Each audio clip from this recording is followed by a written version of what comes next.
Captain Sarah Chen stood on the bridge of the starship Hope as it prepared to make history.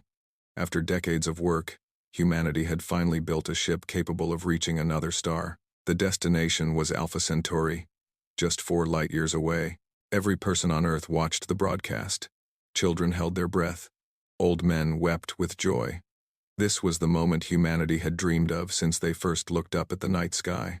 The Hope activated its new warp drive. Space bent around the ship. Stars stretched into lines of light. And then, in a flash that lasted less than a second, the ship was gone from the solar system. When reality returned to normal, Captain Chen expected to see the twin suns of Alpha Centauri. Instead, she saw something that made her blood run cold. Thousands of ships surrounded the Hope. They were massive, each one the size of a small moon. Their designs were strange and beautiful and terrifying all at once. "Captain," her science officer whispered, "we are not alone in the universe." Before Chen could respond, a voice filled the bridge. It spoke perfect English, though the tone was cold and distant. "Human vessel, you have violated the boundaries of your permitted space. You will power down your engines and prepare to be escorted to the Galactic Council for judgment." The next 6 hours were a blur. The Hope was pulled by invisible forces toward a massive station that floated between the stars. Chen and her crew were brought before a chamber so large that clouds formed near its ceiling. 12 platforms floated in a circle, each holding creatures unlike anything humans had ever imagined. There were beings made of living crystal that sang when they spoke. There were creatures with dozens of eyes that moved like shadows. There were tall, elegant beings with silver skin and no mouths who communicated through light patterns on their bodies. And there were the Veloci, who looked almost human but with forearms and skin the color of a dark blue ocean. Ambassador Kethril of the Veloci stepped forward. He was ancient, his face lined with wrinkles that told of thousands of years of life. When he spoke, his voice carried the weight of absolute authority. "We are the Galactic Council. We have governed this galaxy for 90,000 years. We have watched your species since you first learned to use fire. We have seen your wars. We have seen your atomic weapons. We have seen how you treat each other and your own world." He paused, and in that silence, Chen felt a terrible certainty growing in her chest. Humanity has been classified as a predator-aggressor species. Class Omega. This is the highest threat level we can assign. You are forbidden from leaving your solar system. You are forbidden from contact with any other species. You are forbidden from developing further space travel technology. Chen found her voice. "You cannot do this. We come in peace. We only want to explore and learn." A creature made of what looked like living smoke drifted forward. Its voice was like wind through dead leaves. "That is what your kind always says. And then you conquer. Then you destroy. We have seen it 1,000 times across 1,000 worlds. Your species is too dangerous to be allowed among the stars." "We have changed," Chen insisted. "Earth is united now. We have learned from our past." Kethril shook his head slowly. "Your unity came from nearly destroying yourselves. It is the peace of exhaustion, not wisdom. Given time, you will return to your violent ways. Given access to the galaxy, you will spread that violence everywhere." The vote was unanimous. All 12 species agreed. Humanity was to be quarantined. Over the following months, the Council installed a network of satellites around the edge of the solar system. These devices created a barrier that made warp travel impossible. Any ship that tried to leave would be destroyed. The Hope and its crew were returned to Earth with a simple message: stay where you belong, or be eliminated. The news broke humanity. For 3 days, the world fell silent. People walked through streets like ghosts. The dream that had united them for so long, the dream of reaching the stars, had been stolen in an instant. Depression swept across nations like a plague. Then came the anger. Protests erupted in every city on Earth. People burned images of the alien ambassadors. Governments collapsed as citizens demanded answers their leaders could not provide. Wars nearly broke out as old hatreds resurfaced, each nation blaming the others for humanity's violent reputation. But something strange happened in the darkness of those early years. A movement began, not of anger, but of quiet determination. It started with a speech by Captain Chen, who had become the most famous human alive. "They looked at our past and judged our future," she said, standing before the United Nations. "They saw our worst moments and decided those moments defined us forever. But they do not know us. They do not understand what we are capable of when we choose to be better. Her words spread across the world. Slowly, painfully, humanity began to change. Not because the Council demanded it, but because they wanted to prove the Council wrong. The nations of Earth formed a single government for the first time in history. They called it the United Terran Assembly. Old enemies shook hands. Ancient grudges were set aside. Resources that had been spent on weapons were redirected to science and medicine and exploration of their own solar system. Some people wanted to rage against the barrier. They wanted to find a way to fight the Council, to make them pay for their arrogance. But wiser voices prevailed. "We will not prove them right," declared the first Chancellor of Earth, a woman named Maria Santos. "They expect us to beat ourselves against the walls of our cage until we break. Instead, we will build something they never expected. We will build a civilization worthy of the stars. And one day, when we finally leave this system, it will not be as the monsters they fear. It will be as something greater." The years passed. Then the decades. Then the centuries. Humanity colonized Mars and made it green with forests and rivers. They built cities on the moons of Jupiter that sparkled like jewels in the darkness. They mined the asteroids and constructed stations throughout the solar system. Each generation grew up knowing the story of the Council's judgment, and each generation worked to prove that judgment wrong. The Council, meanwhile, forgot about humanity. They had more important matters to attend to: empires to manage, trade routes to protect, rebellions to crush. The quarantine was maintained automatically by the satellites, requiring no attention or thought. Humanity was a solved problem, a footnote in galactic history. They did not notice when human scientists began studying the barrier technology. They did not notice when human engineers started building things that should have been impossible. They did not notice when human eyes turned outward once again, filled not with the desperate hope of explorers, but with the patient certainty of people who had spent 200 years preparing for this moment. In a small laboratory on Titan, a young scientist named Yuki Tanaka ran the numbers for the 100th time. Her hands trembled as she confirmed what she had suspected for months. The barrier could not stop them anymore. Humanity had found a way through. She looked up at the distant sun, then past it, toward the stars that had been denied to her people for so long. A smile crossed her face, but it was not a kind smile. It was the smile of someone who had been underestimated, dismissed, and locked away. "You should not have given us time to think," she whispered to the empty room. "You should not have given us a reason to grow." The long isolation was about to end, and the galaxy was not ready for what humanity had become. 200 years is a long time to be angry. It is also a long time to learn. The first generation after the quarantine lived in shame and fury. They worked hard because they wanted revenge. They built and created and invented because they dreamed of one day making the Council pay for what they had done. Their children inherited that anger, but they also inherited something else: progress. By the year 2300, 50 years after the quarantine began, Mars was no longer a dead red planet. Massive machines had melted the ice caps and released water that now flowed in rivers across the surface. Engineered plants turned the thin atmosphere thick with oxygen. Children played in parks beneath a sky that grew more blue with each passing year. The transformation of Mars was just the beginning. Humanity spread across the solar system like a fire that could not be stopped. Mining colonies dotted the asteroid belt, pulling metals and minerals from rocks that had floated unchanged since the birth of the sun. Research stations orbited Jupiter, studying the giant planet and its many moons. Cities rose on Titan, powered by the moon's endless supply of natural fuel. Each challenge humanity faced only made them stronger. When the first Mars colony nearly failed due to radiation, scientists developed shields that protected entire cities. When food supplies ran short on the outer stations, engineers created farms that could grow in complete darkness. When loneliness and isolation drove colonists mad, psychologists developed new ways to keep human minds healthy across vast distances. Dr. Yuki Tanaka had been born on Titan, the granddaughter of Japanese and Brazilian immigrants who had fled Earth's chaos during the early quarantine years. She had never seen Earth's blue skies or felt real wind on her face. Her world was metal corridors and artificial light, and the constant hum of life support systems. But she had also never known the despair of the first generation. To her, the quarantine was not a tragedy but a challenge. The Council was not a source of shame but a puzzle to be solved. She was 35 years old when she made the discovery that would change everything. The Council's barrier worked by preventing ships from entering warp space. It was elegant technology, thousands of years more advanced than anything humanity had possessed when they first tried to leave the solar system. For 2 centuries, the best human minds had studied it, trying to find a weakness. Tanaka found something better. She found a way around it.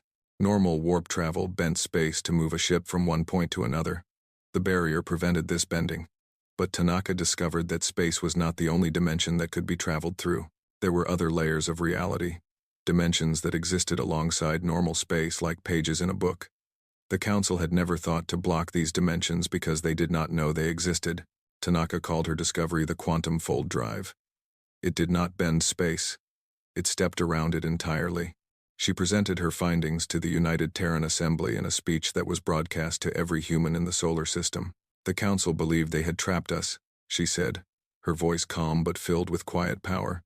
They built walls around our home and thought those walls could never be broken. They were wrong. We have found a door they never knew existed. The Assembly fell silent. 200 years of waiting had led to this moment. But, Tanaka continued, I must tell you something more important. Finding a way out is not enough. If we leave now, angry and unprepared, we will become exactly what the Council feared. We will prove them right. She paused, letting her words sink in. I propose that we do not use this technology immediately. Instead, I propose we spend the next century preparing. We will build a fleet unlike anything the galaxy has ever seen. We will develop technologies that make the Council look primitive. And most importantly, we will decide what kind of civilization we want to be when we finally meet them again. The debate that followed lasted months. Many wanted to leave immediately, to confront the Council and demand justice. But Tanaka's vision won in the end. Humanity would prepare. Humanity would grow stronger. And when they finally emerged from their quarantine, it would be on their terms. The century that followed became known as the Forge. Human scientists pushed the boundaries of what was possible. They created materials stronger than anything found in nature. They developed weapons that could crack planets, then developed shields that could stop those weapons. They built ships that could cross the galaxy in days rather than years.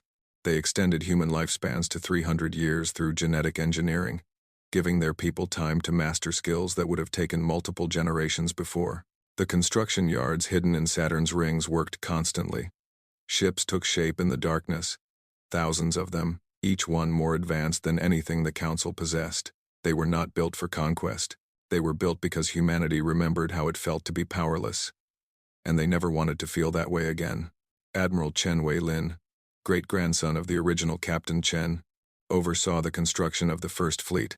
He was 200 years old but looked no more than 40, his body enhanced by technologies that the Council could not imagine. He walked among the ships as they were built, running his hands along their hulls, feeling the power contained within them.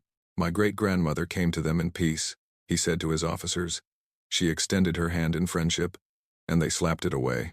When we go back, we will not ask for their permission. We will not beg for their acceptance. We will show them what they created. But the military preparations were only part of the Forge. Equally important was the transformation of human society itself. Schools taught children to be curious rather than cruel. Art flourished as humanity explored what it meant to be human. Philosophy grappled with questions the Council had never thought to ask. And through it all, humanity remembered. They remembered the judgment. They remembered the rejection. They remembered being told they were monsters who could never change. By the year 2447, exactly 200 years after the quarantine began, humanity was ready. The fleet gathered at the edge of the solar system, 10,000 ships arranged in perfect formation. On the bridge of the flagship Defiance, Admiral Chen looked out at the barrier that had held his people prisoner for so long. Dr. Yuki Tanaka, now an old woman but still brilliant, stood beside him. She was the only person from the original Discovery team still alive. Are we ready? Chen asked. Tanaka smiled. We have been ready for 100 years. The question is, are they ready for us?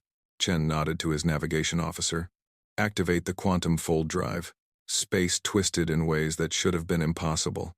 The barrier that had held them for 2 centuries did nothing because the fleet was not passing through it. They were stepping around it, moving through dimensions the Council had never discovered.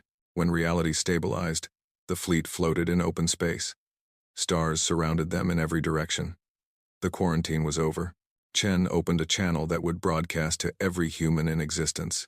200 years ago, they locked us in a cage and expected us to die. They were wrong. Today, humanity returns to the stars. Not as prisoners, not as beggars, but as equals. He paused, then added 4 words that would echo through galactic history. The cage is open. Across the solar system, billions of humans cheered. Across the galaxy, the Council would soon learn the terrible mistake they had made. They had given humanity time to evolve. They had given humanity a reason to grow strong. And now humanity was coming. The Forge had done its work. The galaxy would never be the same. The first reports were dismissed as sensor errors. A Veloci patrol ship detected strange readings at the edge of their territory. Ships appeared from nowhere, hundreds of them, moving through space in ways that defied known physics. Before the patrol could investigate, the ships were gone, vanished as if they had never existed. Similar reports came from across the galaxy. The Kathrani saw ghost ships near their mining colonies. The crystal beings of Praxis Prime detected energy signatures, unlike anything in their databases. Even the ancient shadow creatures, who had existed since before the Council formed, felt something new moving through the darkness.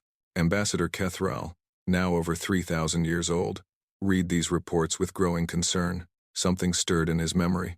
A quarantine he had ordered 2 centuries ago. A species he had dismissed and forgotten. But surely that was impossible. The barrier was impenetrable. The humans were contained.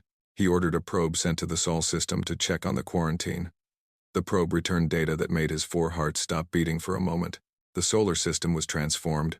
Where once there had been a primitive civilization clinging to a single planet, now there was an empire.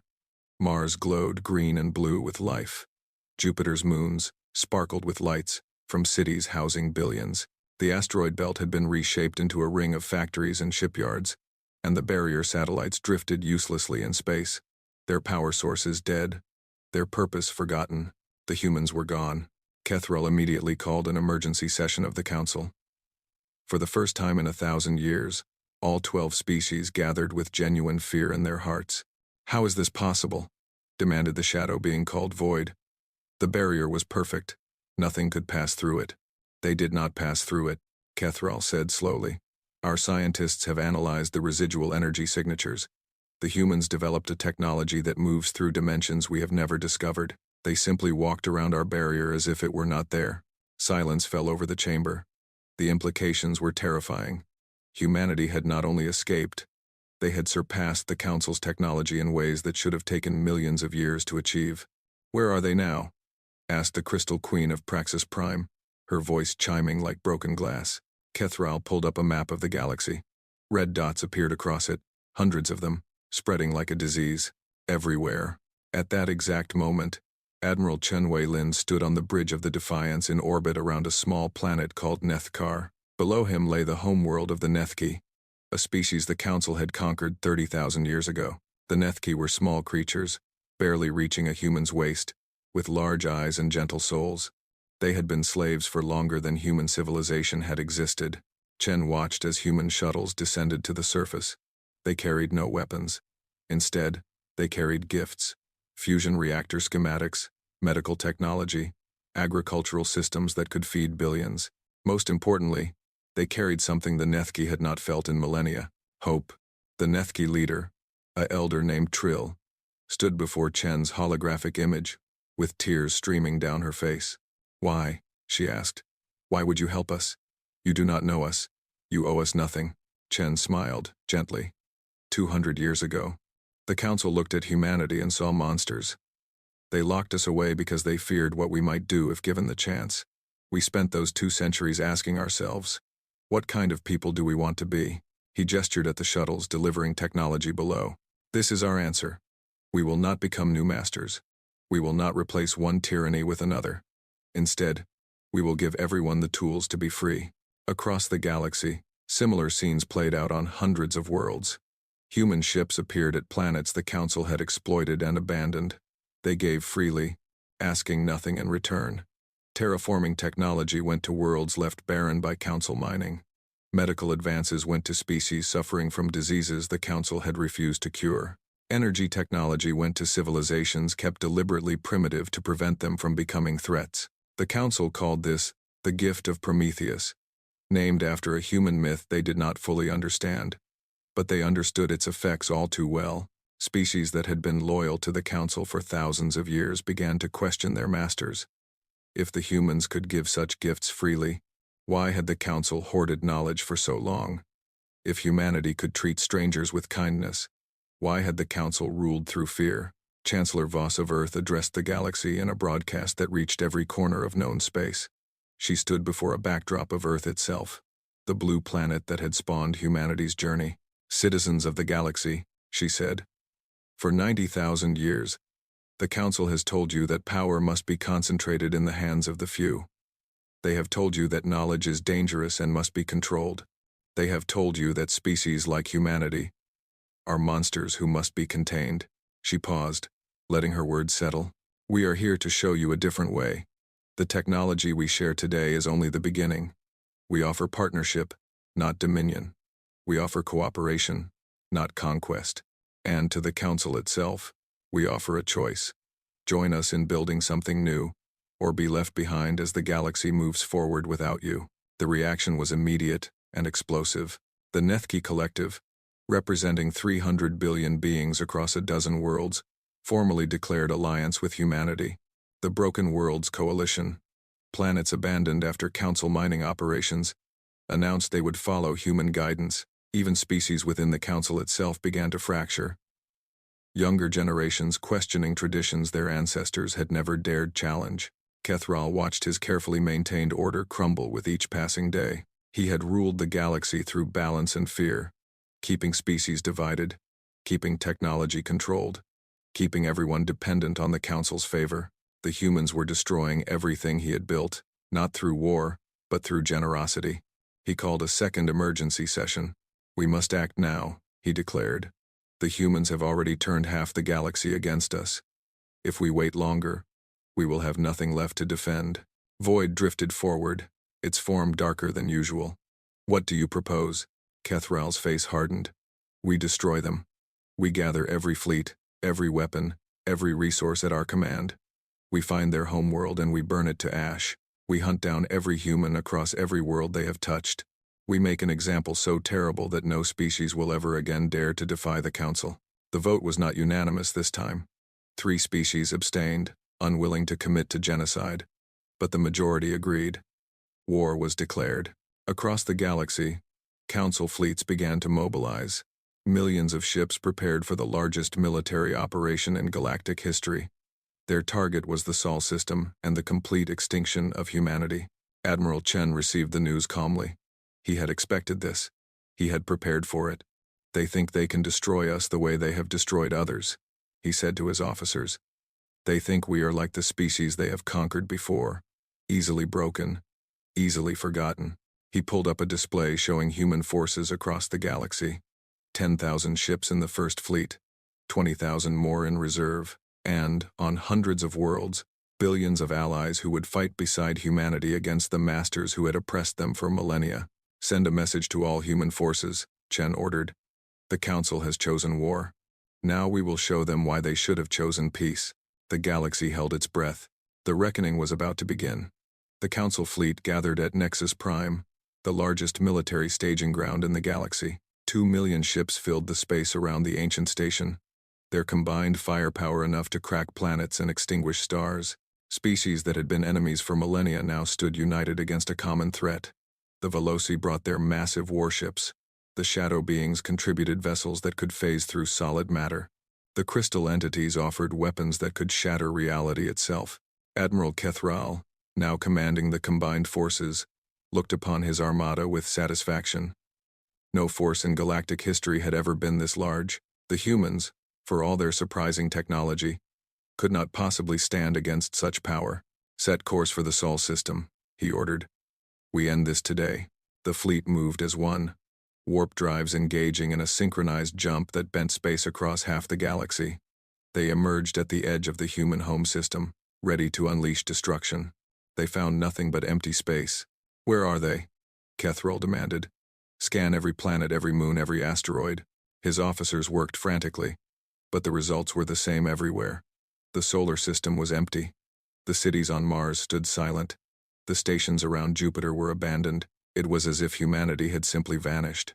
Then the first human ship appeared. It emerged from dimensional space directly in the center of the Council formation, a single vessel surrounded by 2 million enemies. Every weapon in the fleet locked onto it, ready to fire. Admiral Chen's voice filled every communication channel. "You came looking for monsters," he said. "You will find something worse. We are not going to fight you here. We are going to fight you everywhere." The single ship vanished. In the same instant, alarms erupted across the Council fleet as human ships began appearing throughout the galaxy.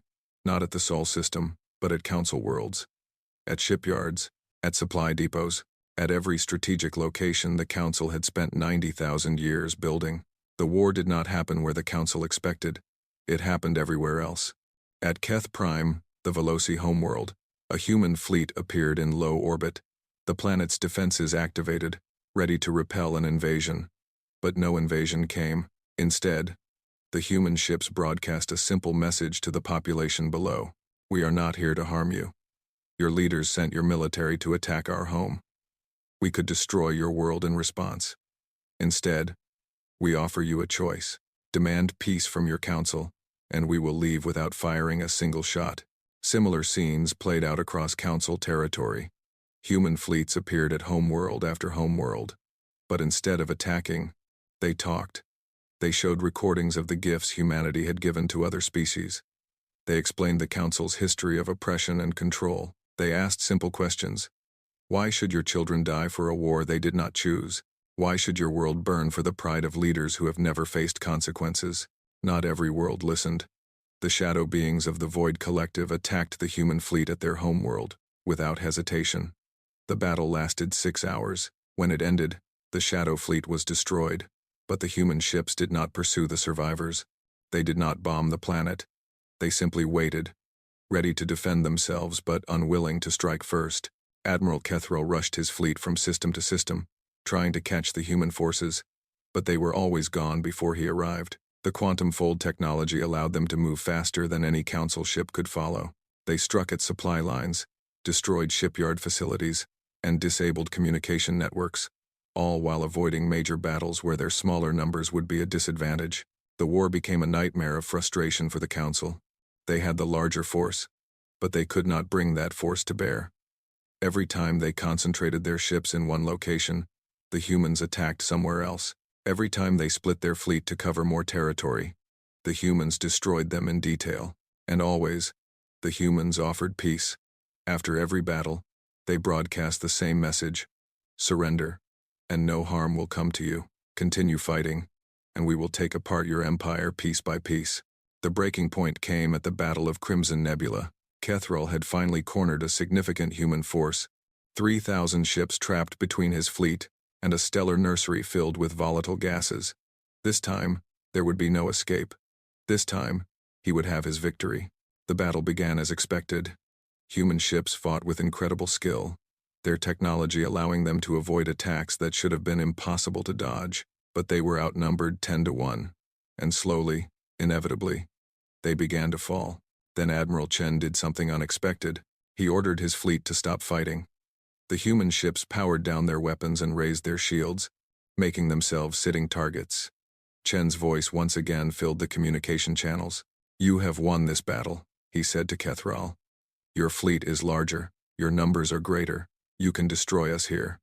But before you do, I want you to understand something." The Council fleet held fire, confused by this sudden surrender. "For every ship you destroy today, 10 more will come tomorrow. For every human you kill, 100 of your own citizens will question why they are fighting. You cannot defeat us because we are not fighting for conquest. We are fighting for the right to exist, and that is something no species will ever stop fighting for." Chen paused, then continued. "But more importantly, think about what happens if you win.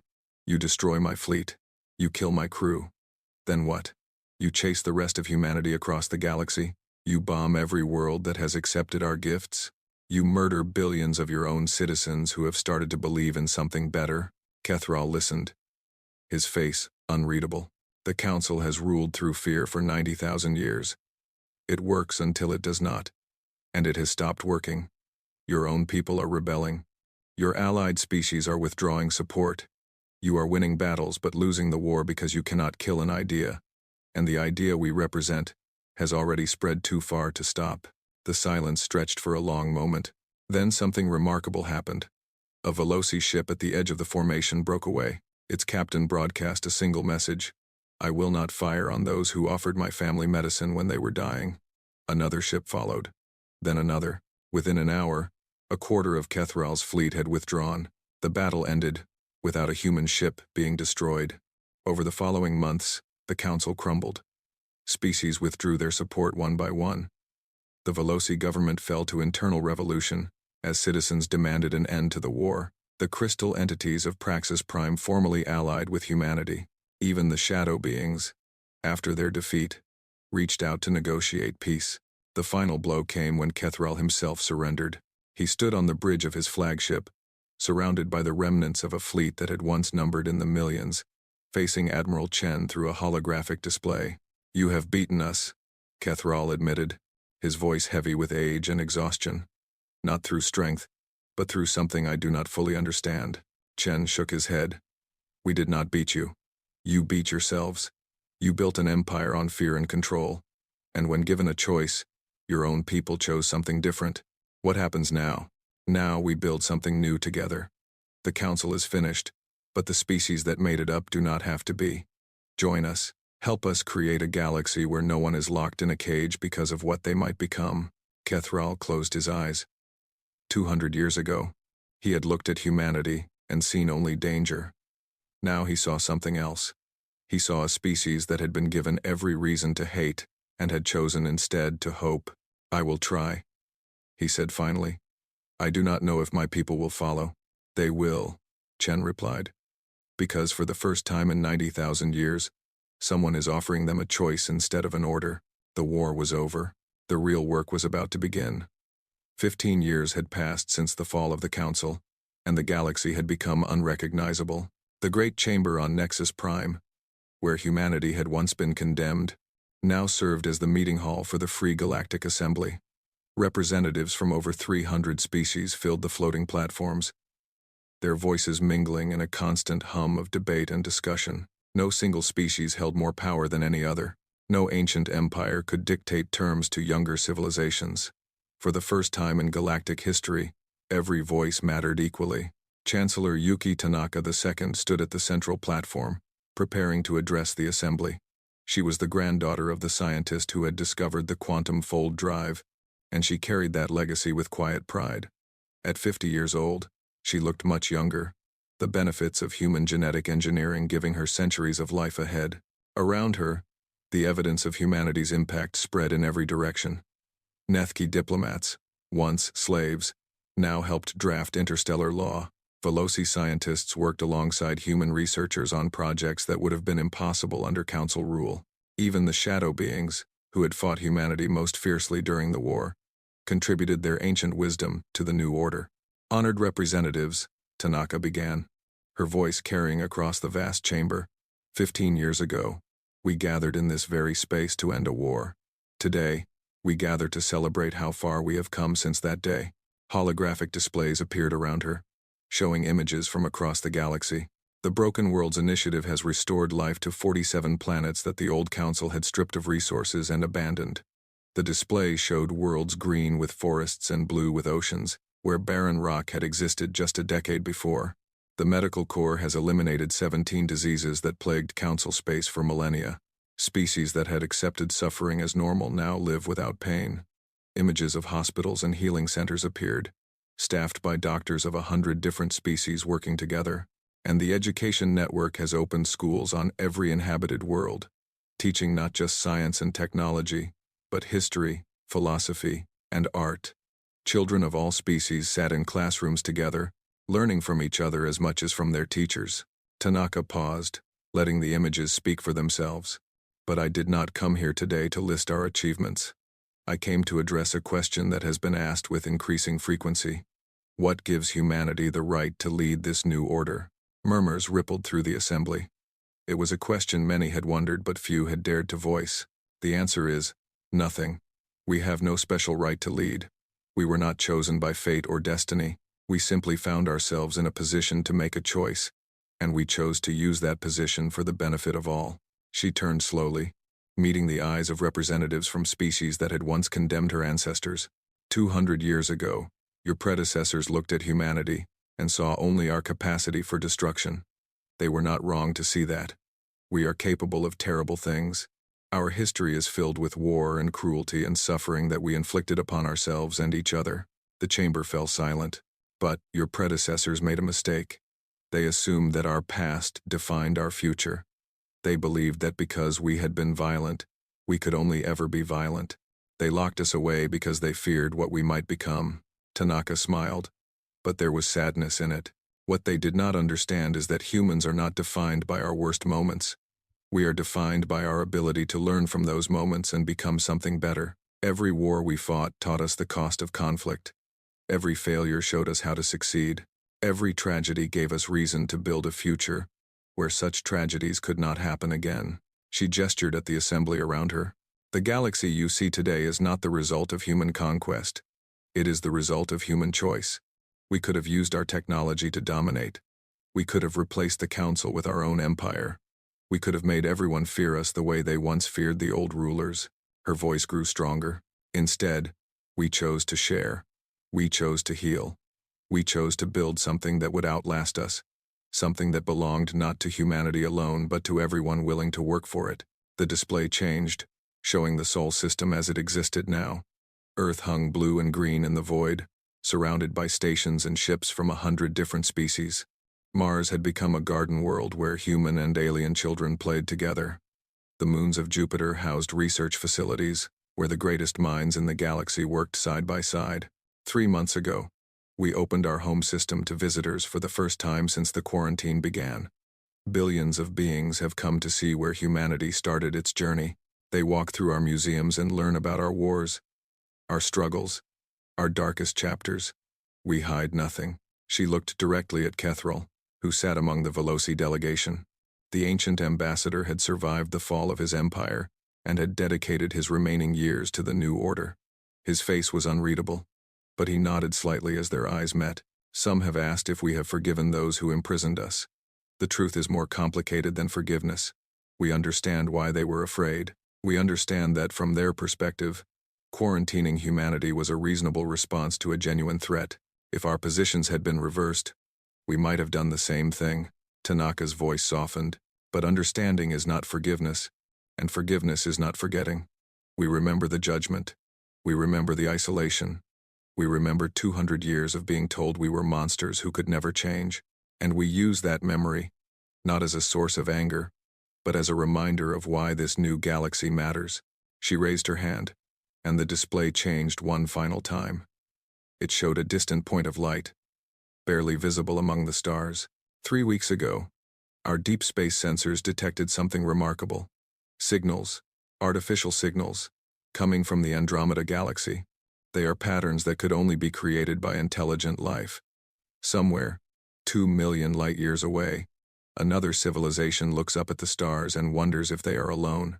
The assembly stirred with excitement and wonder. Humanity's journey began with a dream of reaching beyond our world. That dream was interrupted, delayed, but never destroyed. And now, as we look toward Andromeda, we realize that our journey has only begun. Tanaka spread her arms, embracing the vast chamber and everyone in it. We are no longer just humans, or Veloci, or Nethki, or any single species. We are the Free Galactic Assembly, and together we will answer those distant signals. Together we will cross the void between galaxies. Together we will show whatever civilization waits in Andromeda that intelligence need not mean fear, that power need not mean oppression, that the universe is large enough for all of us. She lowered her hands and spoke her final words with quiet certainty. 2 centuries ago, the galaxy looked at humanity and saw our worst potential. Today, I hope they see something different. I hope they see what we chose to become when given the chance. Not conquerors, not masters, just people trying to build a better future for everyone. The chamber erupted in applause. Species that had once ruled empires through fear now celebrated alongside species they had once oppressed. Old enemies embraced as friends. New alliances formed in whispered conversations throughout the hall. Kethrel rose from his seat and made his way to where Tanaka stood. The old Veloci moved slowly now, his ancient body finally showing its age, but his eyes were clear and bright. "Your great-grandmother gave us a gift we did not deserve," he said quietly, so only she could hear. "She gave us a chance to be better than our history." Tanaka took his four-handed grip in her own two hands. "That is what humans do," she replied. "We give chances. We hope. And sometimes, we are right to hope." Outside the great chamber, the galaxy turned slowly through the void. Stars burned in their ancient patterns.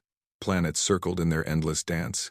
And across thousands of worlds, billions of beings looked up at the same sky and felt something that had been rare under Council rule. They felt free. They felt equal. They felt like they were part of something larger than themselves. Something worth building. Something worth protecting. The humans had been forbidden from the stars. Now they had helped transform those stars into a home for everyone willing to reach for them. The galaxy no longer feared humanity. It was grateful humanity had given them a reason to believe in tomorrow. And somewhere in the distance, in the depths of Andromeda, signals pulsed through the void, waiting to be answered. The story of humanity was not over. It was only beginning.